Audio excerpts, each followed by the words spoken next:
Kama ni mara yako ya kwanza kutembelea katika chaneli yetu ya Mautundu Online, subscribe chini ya video hii na utapata habari zetu za uhakika zinazokiki na kumake headline ndani na nje ya nchi. Diamond Platinum siku ya leo ameweza kumposti mwanadada Aaliyah katika ukurasa wake wa Snapchat na kuandika happy birthday baby mama wangu, natumai utajifungua salama na hakutokuwa na tatizo lolote.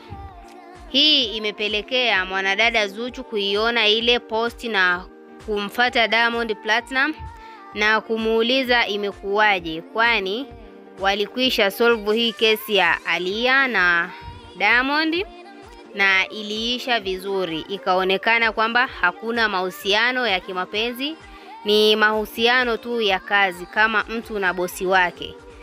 Sasa basi Zuchu amekasirishwa na hichi kitendo na kuamua kumjibu Aaliyah katika ukurasa wake wa Snapchat na kuandika, hata kama unatetewa, sidhani kama una lengo zuri. Lengo lako ni kuvunja mahusiano yetu kati yangu mimi na mpenzi wangu, na usiniharibie mambo yangu, kwani hata mimi ni mjamzito vile vile, na ikitokea ukiendelea kunifuatilia au kunifanya nikasirike kwa sababu yako, nitakuchukulia hatua ambazo nitajua zitakufanya na wewe ulie.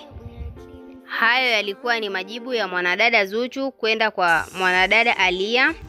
Na vile vile Diamond Platinum, ikumbukwe, ni mwanaume ambaye anapenda mahusiano yake na hao wafanyakazi wenzake anayafanya kama opportunity kwake, kwani anavokuwa na mahusiano nayo anaweza kupata pesa nyingi, kwani watu hao wanakuwa wana matumaini kwamba ni wapenzi tu, mambo ya kazi hayatakuwa magumu.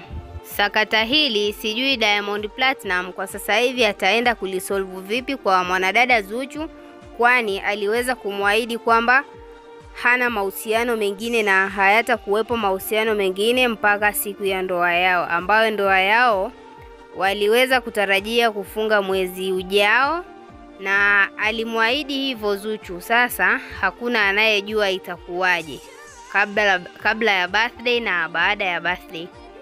Wewe kama shabiki, tuachie maoni yako ndani ya comment section, na vile vile usisahau kusubscribe, kulike na kuturn on notification.